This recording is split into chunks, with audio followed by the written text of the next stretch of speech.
Everybody. Thank you for joining us today. I'm Elisa Rodesno. I'm a Senior Client Engagement Consultant with Euromonitor International, and I'm going to be hosting you today for this session. So thank you for joining us and connecting.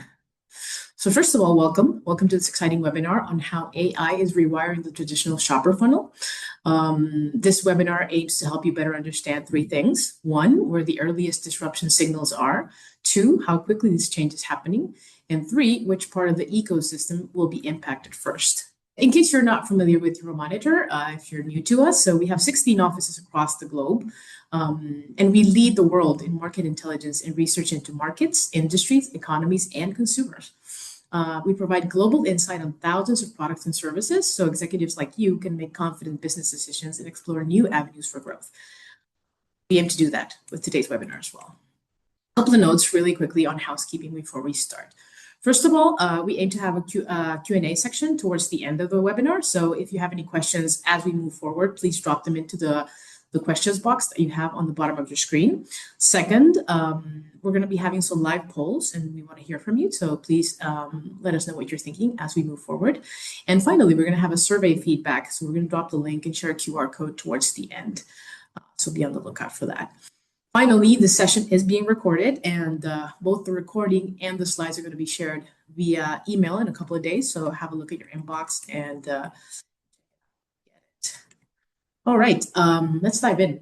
So now you're going to hear from our experts as they explore how AI is reshaping commerce across global markets. We're going to speak with, we're going to hear from Jared, Fernando, and Rabia. And I'm going to hand it to Jared right now so that he can start talking and let us know about everything. It's great to be here. Thank you for joining today's webinar. My name is Jared Corton. I do lead our research on retail and e-commerce here at Euromonitor International. Very excited to be talking about this subject today. I'm also thrilled to be joined by two fantastic co-presenters. We have Fernando Angulo, who will take over second here after I finish. He's from SEMrush, and he will take us through some data on his end. And then Rabia Yasmin, who is our Global Insight Manager for e-commerce, will take us to the end of today's session. In terms of the structure and sort of the layout of today's presentation, we'll start off with sort of the big picture. I'll lay some of the foundations to see how consumer decision-making is evolving and what's really fundamentally changing here that we need to be aware of as we move into the future. After that, then Fernando will come in and provide some of the quantitative context behind that change. What is the speed? Like, what are we saying here? How fast is this happening? What signals and scale do we need to be aware of? And Fernando will take us through detail on that. Then we'll flip it back to Rabia, and she will take us through the FMCG space specifically, looking at some of those early disruption signals and really what this means if I'm a brand, if I'm a retailer, if I'm a marketer, and how we can adapt to these new realities. As Elisa mentioned, there is a Q&A session at the end, so please, as we're going through, if you have questions, don't hesitate to drop those in, and we will get to those in the end. But again, let's start big picture. Why does this matter? Why are we talking about this today? And I think what we'll see is that the process of consumer decision making when it comes to shopping, essentially how we buy things, is starting to change in some really significant ways, and we need to be aware of these as we move into the future. Let's start by looking at just retail, again, the overall retail space. This chart plots global retail sales going back to 2020 and looking forward. And it's broken down into the offline and online components here. You can see back in 2020, online sales, e-commerce was about 18% of total global retail sales. Fast forward to last year in 2025, that number was over 24%. That shift in a $22 trillion global retail market represents a very significant change. And then when we look out to the future, we can see that by 2030, we're projecting that online will reach nearly 30% of total global retail sales. In a couple of telling shifts, Amazon emerged for the first time in 2025 to be the world's largest retailer. Not the world's largest online retailer, but the largest retailer overall, a crown that Walmart had held essentially forever. And this is a really telling shift for Amazon. In South Korea became the first country in history in which a majority, more than 50% of their total retail sales happened online last year in 2025. And so as we look to the future in terms of retail and how we buy things, we see that this future is going to be increasingly a digital future, and it is going to be one that is increasingly defined by e-commerce.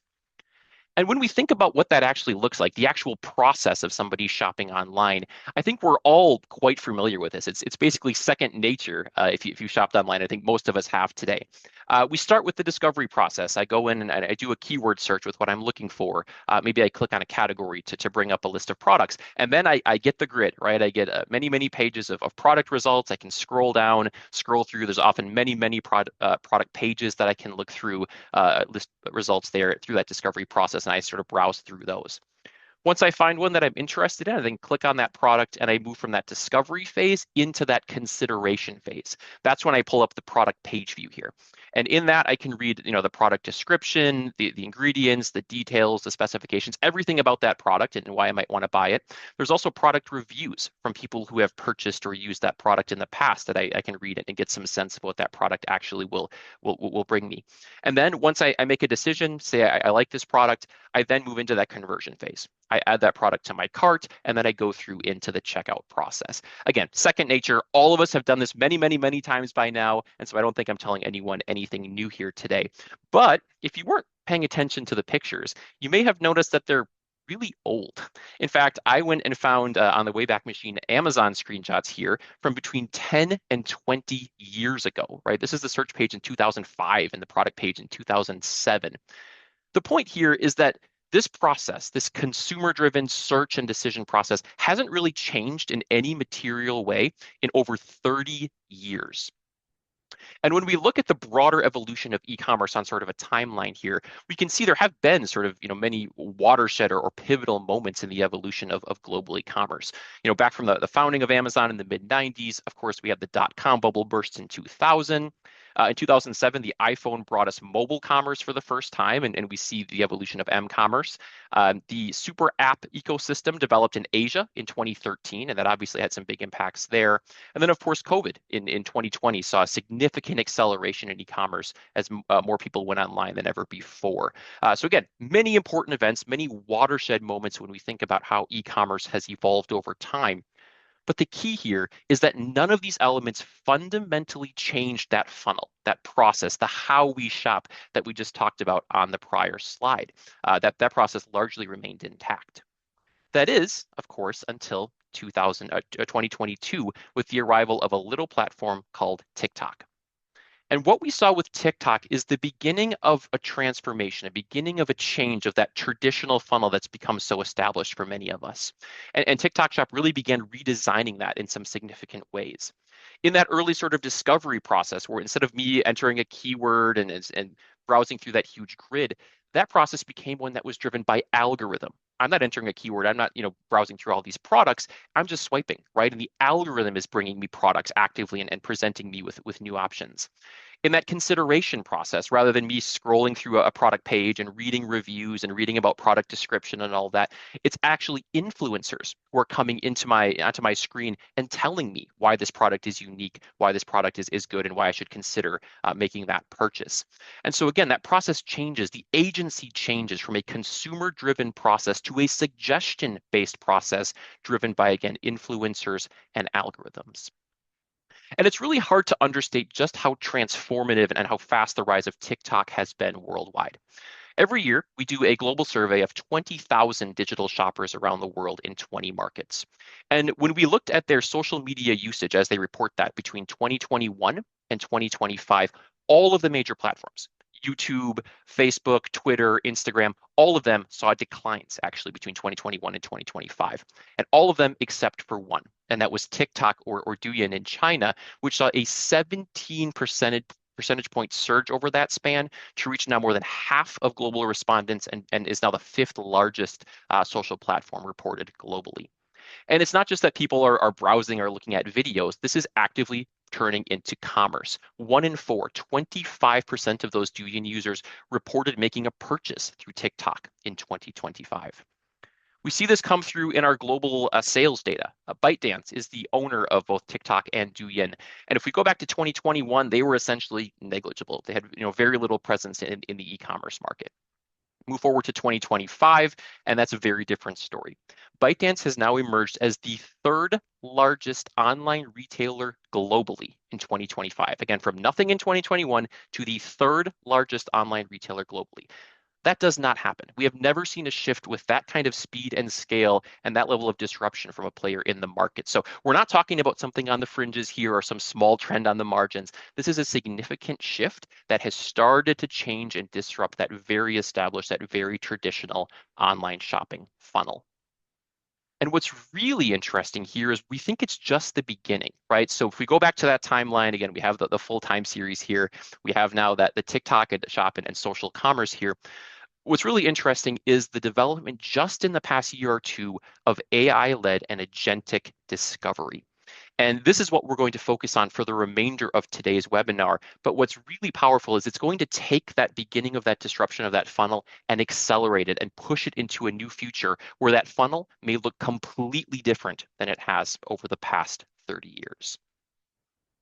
Again, like with TikTok, the speed of disruption here has been really incredible. And Fernando will take us through much more detail in terms of just how fast this is happening. But I wanted to give us some high-level insights here, just in terms of what we're seeing in terms of usage here. ChatGPT in this chart here shows essentially their usage in their app and their website visits. And between 2024 and 2025, we saw an increase of 225% for ChatGPT to reach 151 billion combined sessions. That's a lot, and that is very, very fast growth. Now, it hasn't displaced Google, right? Google's still up there with 1.7 trillion, right? So it's much, much larger, hasn't, disrupted overall TikTok. But it is on par with Amazon, right, which had about 150 billion combined sessions last year. And Amazon was actually down a little bit based on or compared to the prior year. So ChatGPT AI usage is up and it is growing. And again, Fernando will take us through more details. We wanted to look specifically at products, sort of shopping related prompts. And so we had some data and we dug into looking at how much of ChatGPT usage is actually related to sort of shopping or purchasable products. And when we did that and we plotted it on this chart over here of the top 10 e-commerce platforms globally based in terms of their daily average visits, ChatGPT is already in the top 10. Right, it ranks ninth up there with Walmart and Mercado Libre and Temu and Amazon and Shein, very, very well established e-commerce platforms. So again, we're still sort of in that rapid growth phase. We're still in infancy, but we're seeing some already very impressive numbers coming from some of the big AI platforms.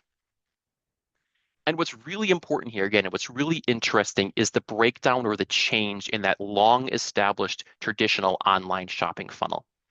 AI-related shopping is a conversational interface, and that really changes what the shopping process looks like. I can provide the full context of what I'm looking for, sort of my shopping needs when I come to an AI platform. I can say, my specific needs. I have dry skin or I have sensitive skin.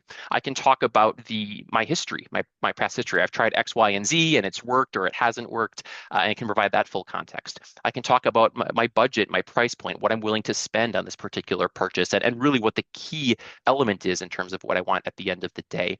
And once I provide that context, it's all about the conversation. And then I will get a response that will take all of that into account, my full history, everything that I've said, and will tailor, customize a small select series of products. Again, I'm not looking at 36 pages or 10,000 different search results. I'm looking at a very limited set of products that come up that fit my unique needs and based on our prior conversation. And this is really powerful. If we go back to those early stages, right, the discovery phase, the consideration phase, all of this gets condensed and collapsed into a single conversation with an AI platform. We asked that, going back to that 20,000 consumer survey that I mentioned earlier, we also asked those individuals, why do you use Gen AI when you're shopping? Like, what's the main draw for you? Number one response with 28% of respondents was to find more relevant product recommendations. And again, that goes to the history, that goes to the context, that goes to everything I'm giving that AI as part of this conversation. The second response is, I think, quite closely related for enhanced personalized assistance. So again, this is all about curation, customization, and pulling products for me that are going to be most relevant for my unique needs. The third most common response was for summarized consumer reviews. And this one is really interesting as well, because we think Gen AI really changes the game when it comes to this as well.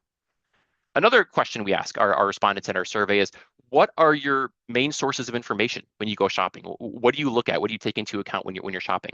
And number one, with a bullet, since I've been here, 15 years, it's always been friends and family. People trust their friends and family, and then independent consumer reviews has always been number two. Those have always been ahead of things like brand websites, brand ads, brand social media.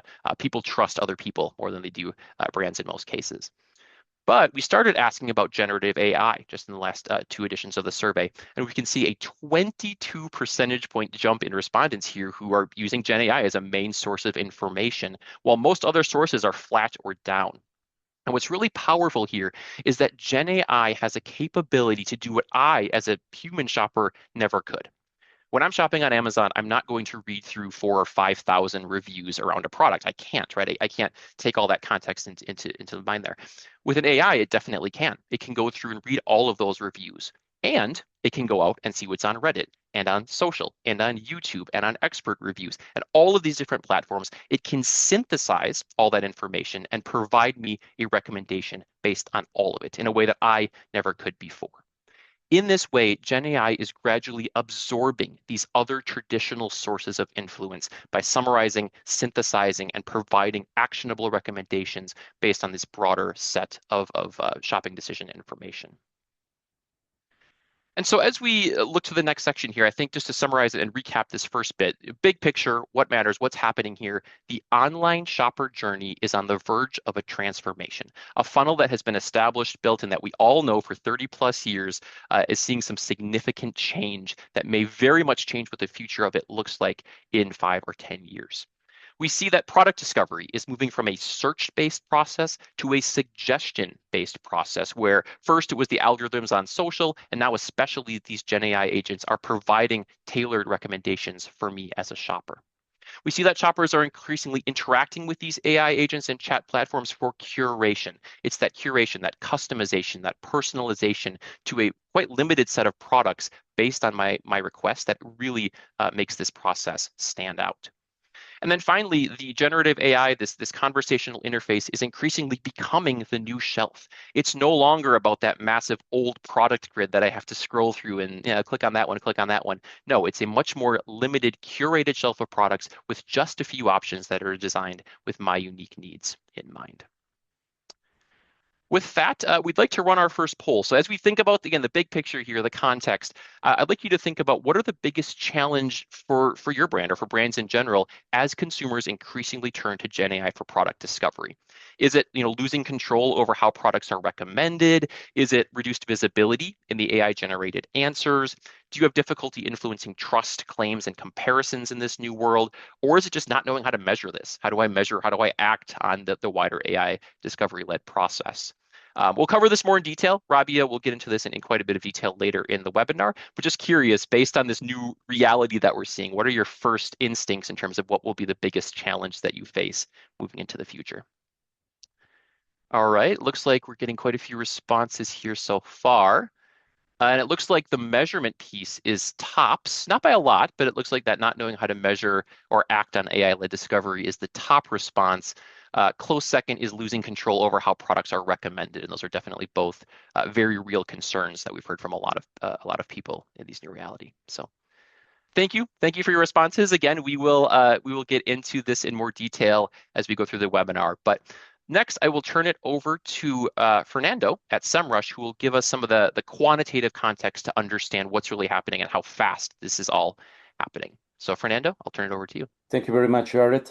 A lot of insights, a lot of information that is really useful. And the poll, well, the poll give us some context. But right now, let's turn this into more data.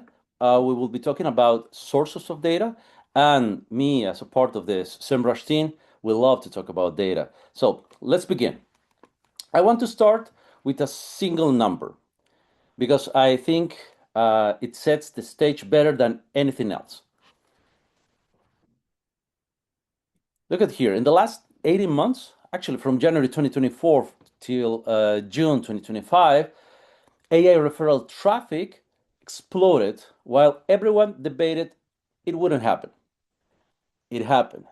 It's growing, still is growing a lot the last half of the year. And in terms of 40x, right? This is a 40x increase in year and a half only. Nothing else has happened in terms of the web from the last 20 years. So this is huge. This is massive. And here's the thing. This happened while the industry was debating if, okay, we need to use this Gen AI, we need to use these agents. Well, basically, everybody was using it, and starting from January 2024, the whole world has changed. We have a new source of traffic, we have a new source of discovery. Let's see how this affects the overall state of traffic. Basically, we have several sources of traffic. So we have direct traffic, referral traffic, search organic, search paid, mail, displayed advertising, social paid, social organic, and now we have AI traffic. If you can look at my graph here, we see that AI is so small, but it has the steepest slope of any channel we're tracking. That's why I added this second graph on the right side of your screen, so you can see that while the rest of the traffic channels are growing by billions in terms of sessions, you can see that AI is growing only in millions, but that growth is still huge. For marketers, what this means, right? The question is, are you ready for these changes? Because that changes are happening right now. Are you positioning to be represented, to be shown in the answers of a prompt? So let's take a look compared to another referrals. Well, while we are trying to understand why this is happening, we need to specify how this is happening, right? What makes this particularly interesting? The AI growth, the AI tools that are influencing all this product discovery. So this is how it is happening. AI referrals are becoming right now one of the fastest growing channels. And this is part of the new discovery channel.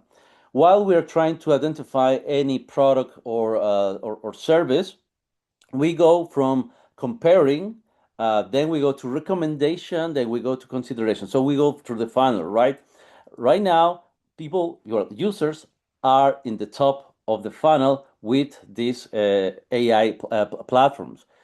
Why this is happening? Well, basically, it's really interesting to understand how we were searching before and how we are searching right now. But let's go step by step.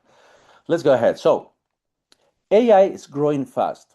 Yes, that's not deniable, right? But organic SEO is still the king. So it's the second largest source of traffic. You can see here in terms of sessions again, we have billions from organic search sessions and only millions. AI is accelerating fast. Search still is the king. So search is still dominating the web traffic environment. But these two sources of traffic are really important. But the truth is that they work in a different way right now. These nuances will be clear later. Let's move on. So, what if we put all of this in context, right? So, if we choose these four amazing companies, one of them right now is the leader of the e-commerce environment, not yet in the online. We break down AI referral traffic by source for all of them using these four platforms: ChatGPT, Gemini, Perplexity, and Copilot. Copilot has been used more to show higher task specific intent. So if you want to do something with your own heads, own hands, if you want to create something, you go to Copilot. That's something that you can work because it's part of another huge ecosystem. While if you're going to ChatGPT, that's more for discovery, and that's the intent that people who are finding attributes, information about their products or services are going a lot to Amazon, Temu, and Etsy, as you can see here. But for Copilot, Temu maybe is not the place. As you can see, they have the downtrend. For eBay, it is a lot. And what is the takeaway here? Well, ChatGPT has been used for product discovery, while Copilot is more for task intent behavior. In this case, we can analyze that this distinction of usage responds to AI-generated responses. So Gen AI is being used to identify what is the behavior of the users, which is really interesting.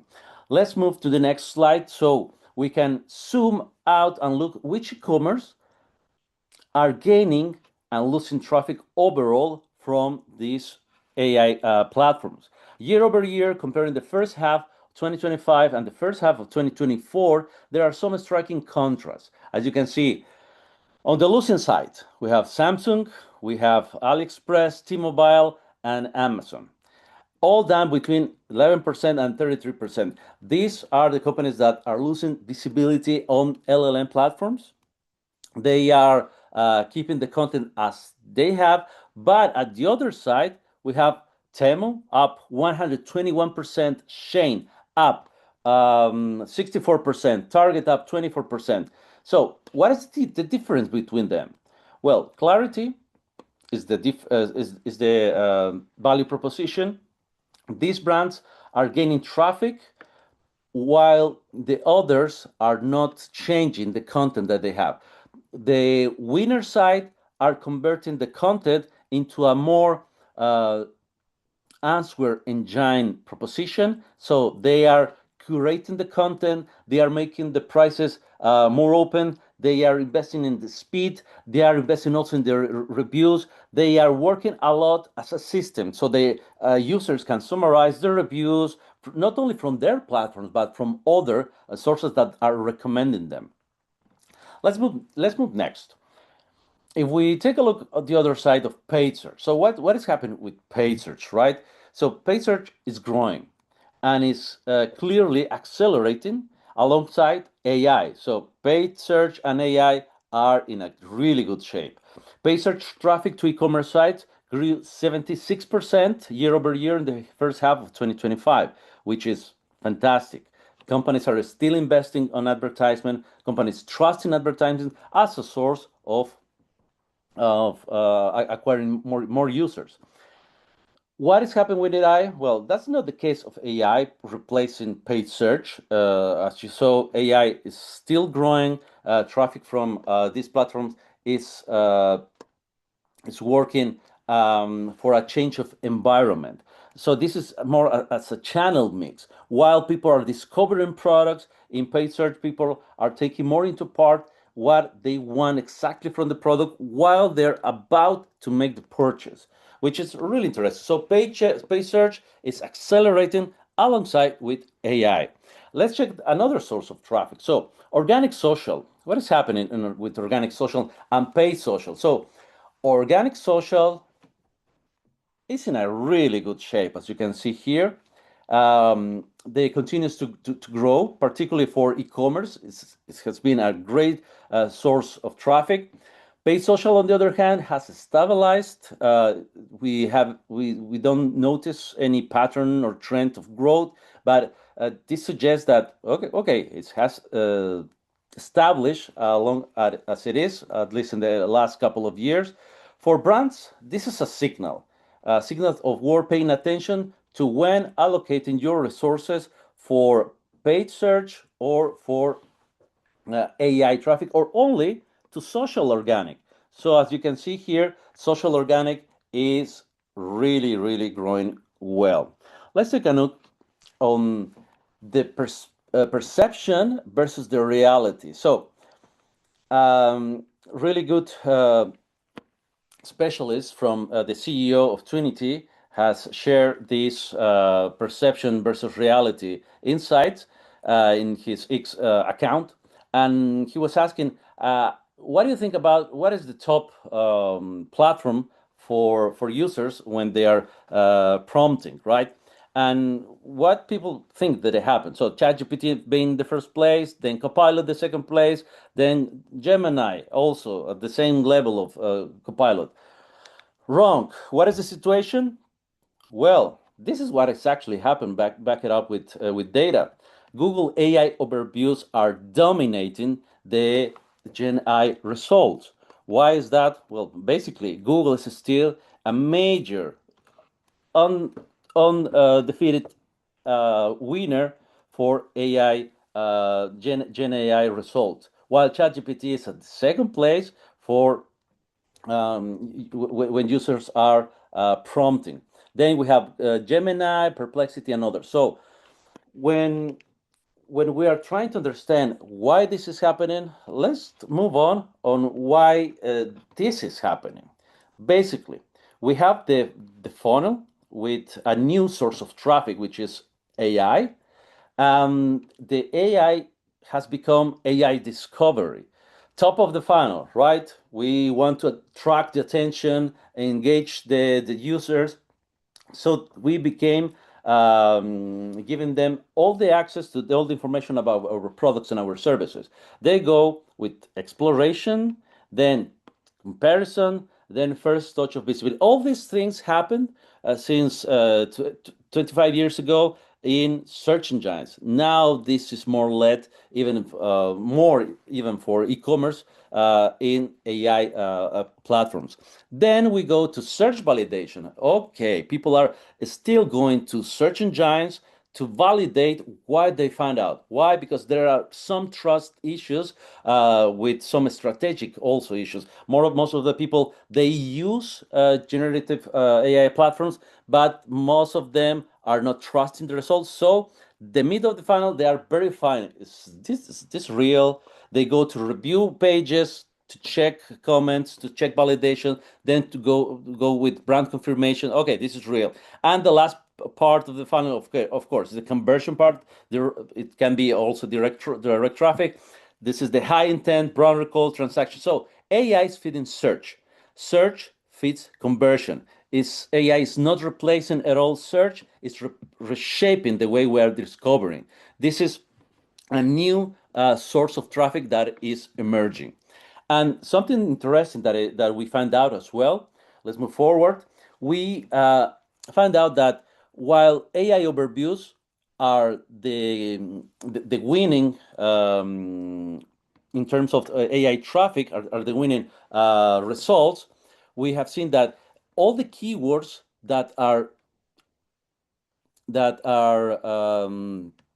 triggering AI results, the majority of them they have this search intent, informational. You can see in search we have these four types of intent: transactional, informational, navigational, and commercial. But for the last couple of years, since October 24, even till now, the difference is not very significant, but the pattern it is. So the intent behind all the keywords that are triggering AI overviews for e-commerces are informational. So users are going to Gen AI platforms to understand, to be informed, to learn more about products and services. And that's the same thing that we are seeing on keywords. AI overviews are predominantly informational in nature. So this is just confirming this new source of traffic.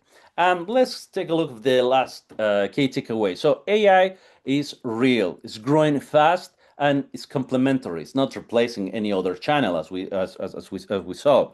Paid search continues to drive growth. It's evolving. AI also. AI referrals are showing the strongest relative growth. That is something that we also checked. And organic search is not going anywhere. It remains the dominant channel. And also it's evolving thanks to the Gen AI results. Thank you very much. Now, I'll take the audience forward in terms of the impact and what are the early disruption signals. So we've just covered how AI is the fastest growing discovery layer. And as Fernando was clarifying that it's not replacing, but it's enhancing our product discovery. And it's also not just a new channel after TikTok. It's essentially reshaping how we search because it's highly curated in terms of meeting the needs of the customers. So now in this section, we need to take a step back and look at the product discovery through a consumer's lens. Discovery at its core has two main questions that the customer is trying to answer. First of all, how does my product compare with the alternatives, which is a consumer's need for comparison? Secondly, am I making the right choice, which is a consumer's need for assurance or reassurance? When both of these needs are low, you can think of habitual products or routine purchases where the customer already somehow knows what they want. They just might have very minimal of these requirements to double check. AI just adds a layer of convenience, but it won't fundamentally change what decision would be made as an outcome. But when the consumer has a higher need for comparison, AI would does the evaluation for the consumer. AI would rank, filter, and sort the reviews of those products as per a certain criteria that the consumer has set in place in their intention in a highly personalized way. Now, when the need for reassurance is high, AI validates and confirms. In this case, the shopper might not need a greater level of comparison, but they just need an additional context to boost their confidence in the choice that they're making. But when both comparison and reassurance needs are high, AI is actually effectively deciding what the shopper would ultimately select on the shopper's behalf. So this is the top right quadrant where most shoppers would delegate their purchases and decisions and outsource their thinking to AI. This is also the area where Gen AI will add the most value for a shopper. So with this framework, we can think of where does your specific industry stand and how would that impact in terms of this new layer of discovery. So with this framework, maybe we can run an audience poll and ask our audience, which FMCG category do you think AI-led discovery is disrupting first? Is it beauty, health and wellness, pet care, or food and nutrition? So we let the answers come in and see what our audience thinks in terms of the impact.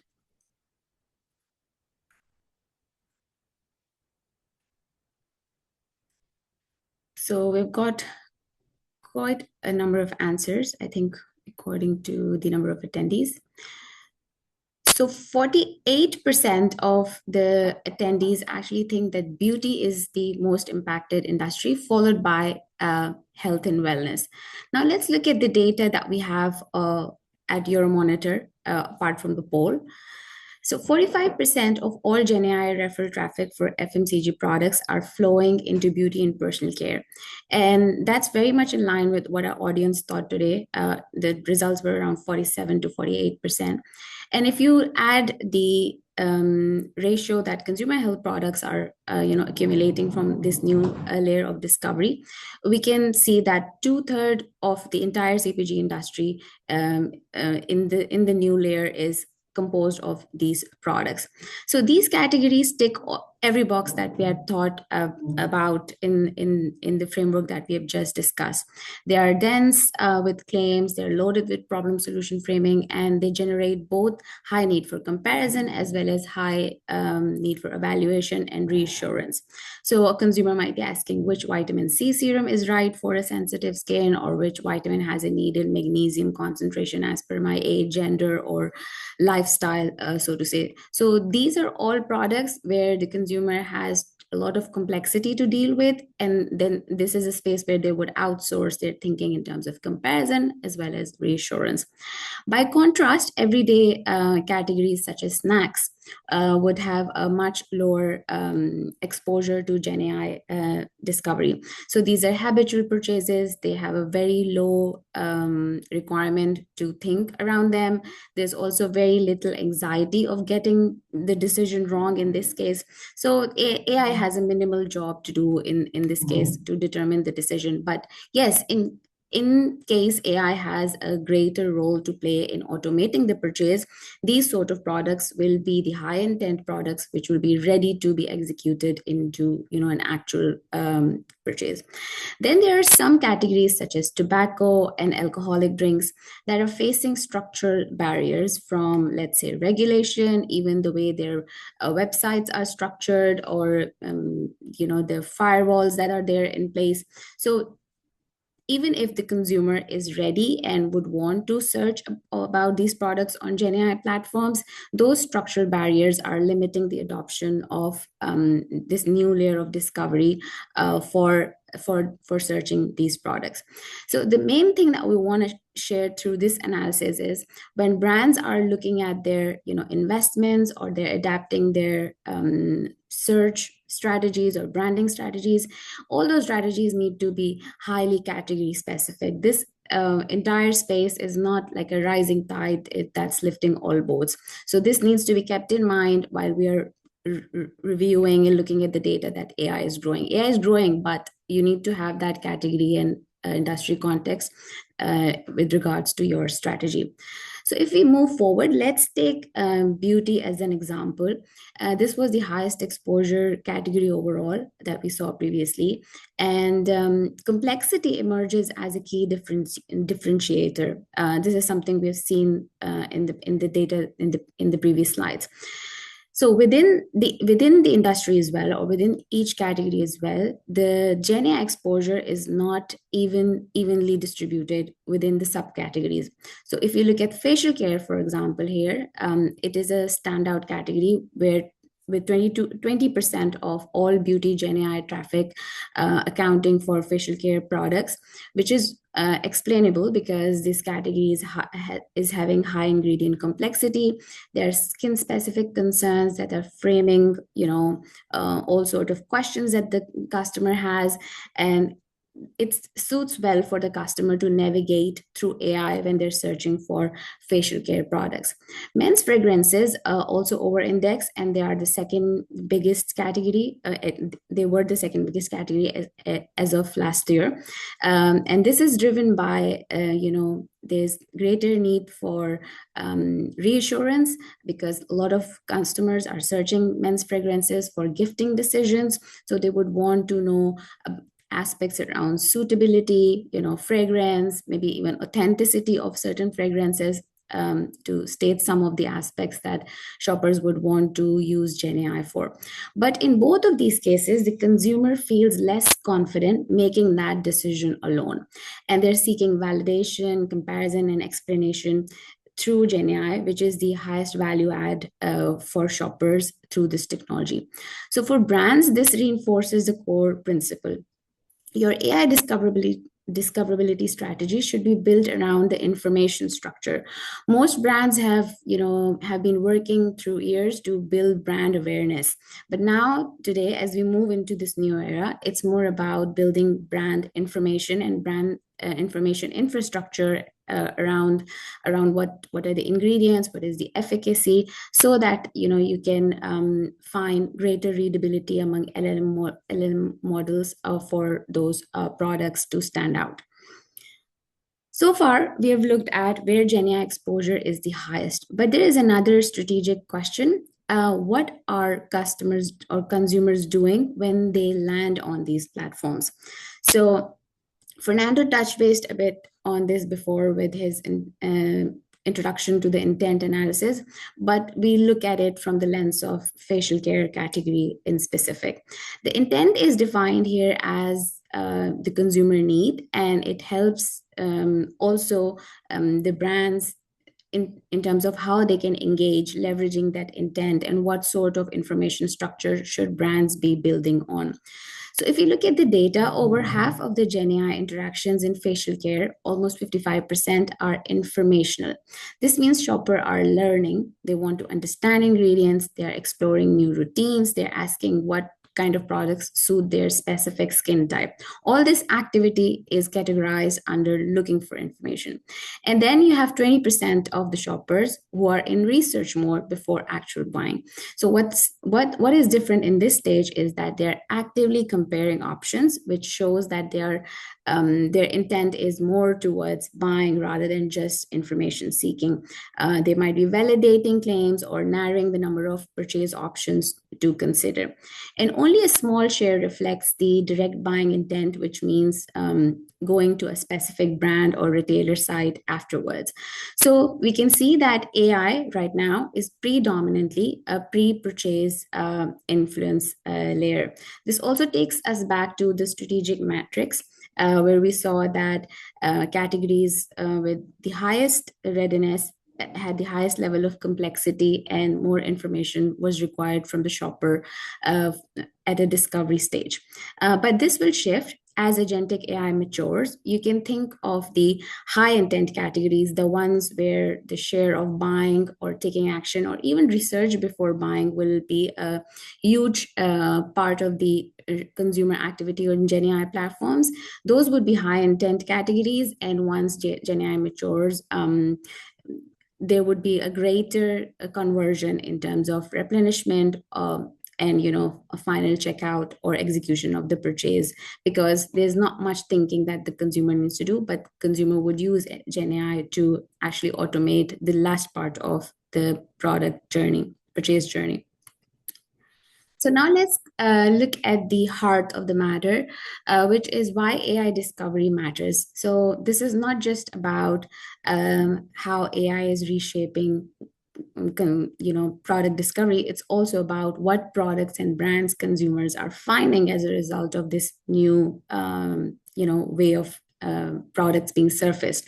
So as a result, we can see that this entire new phenomena is reshuffling the competitive hierarchy that brands have built over years.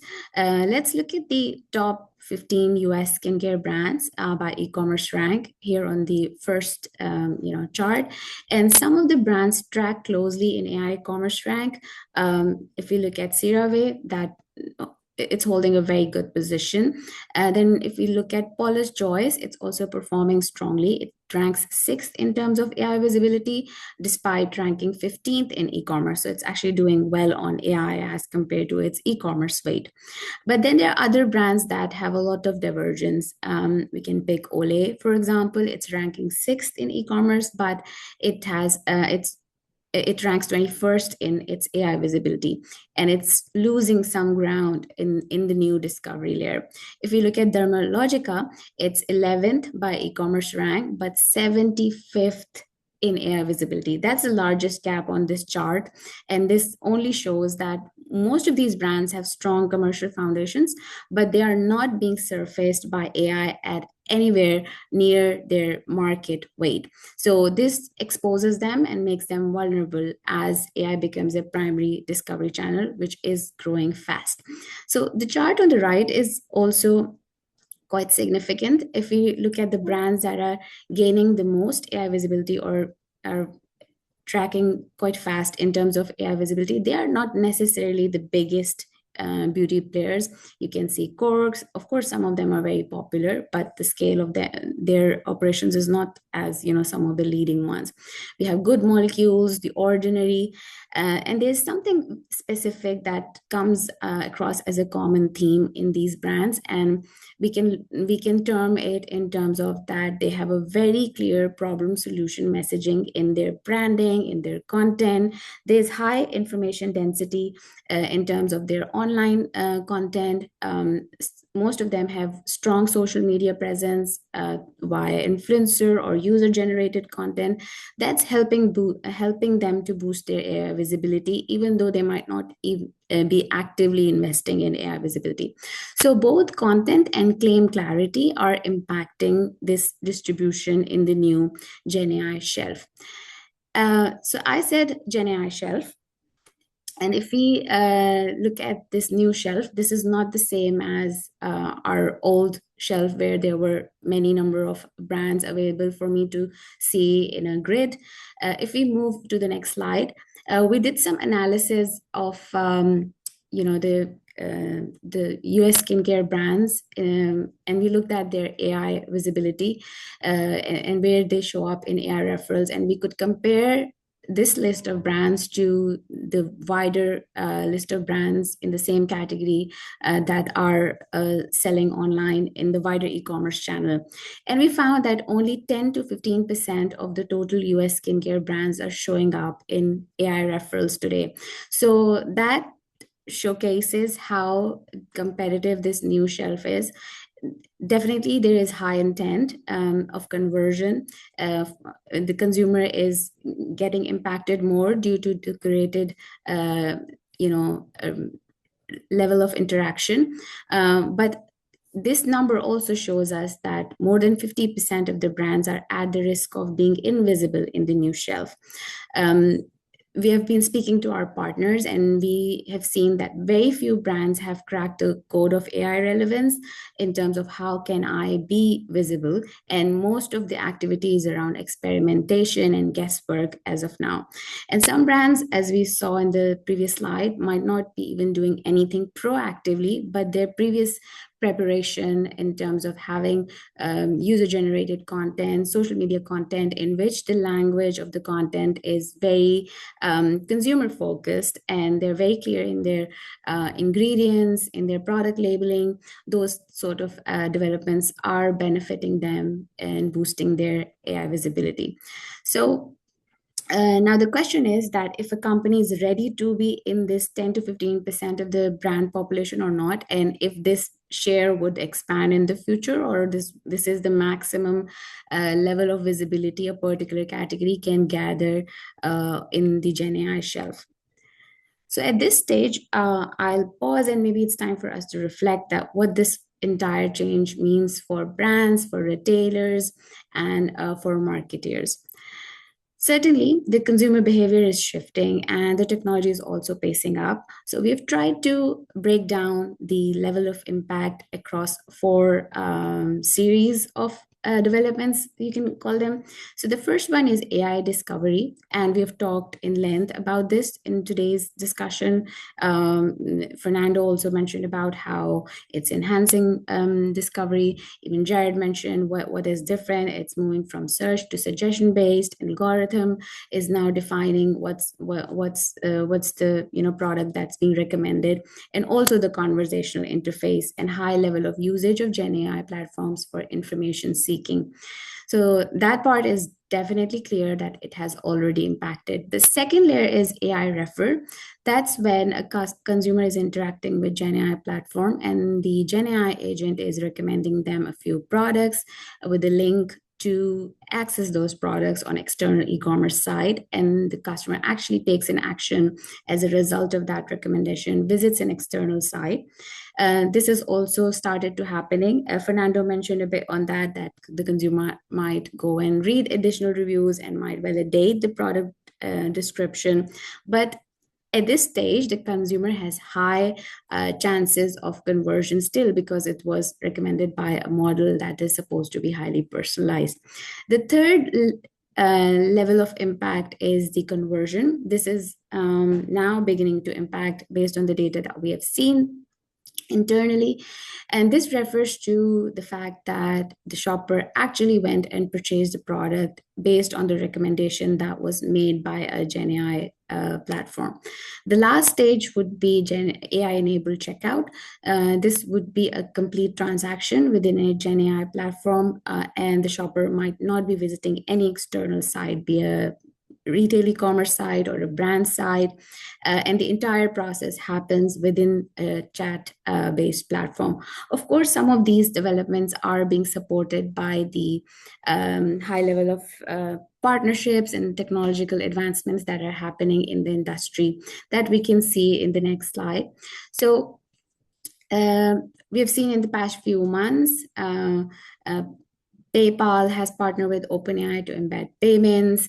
OpenAI also launched Universal Commerce Protocol. Even Google has launched, OpenAI has launched the Agentic Commerce Protocol, and even Google has launched the Universal Commerce Protocol, all to facilitate that seamless transaction and to increase the amount of shopping activity on Gen AI platforms through creating that technological infrastructure. But apart from that, various retailers are also actively exploring this channel in terms of what this means for their visibility outside a Gen AI platform versus the control that they can still get within a Gen AI platform by having an integrated purchase journey.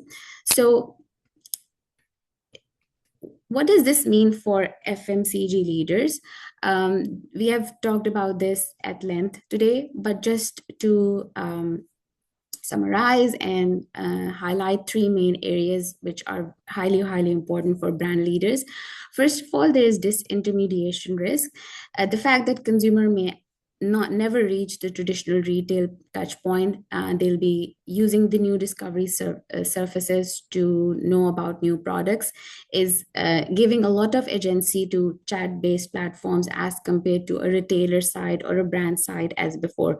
Definitely, a retailer side and brand side can influence what shows up in a Gen AI platform, but the agency within the shopping journey is being diluted and moving more towards the Gen AI platforms.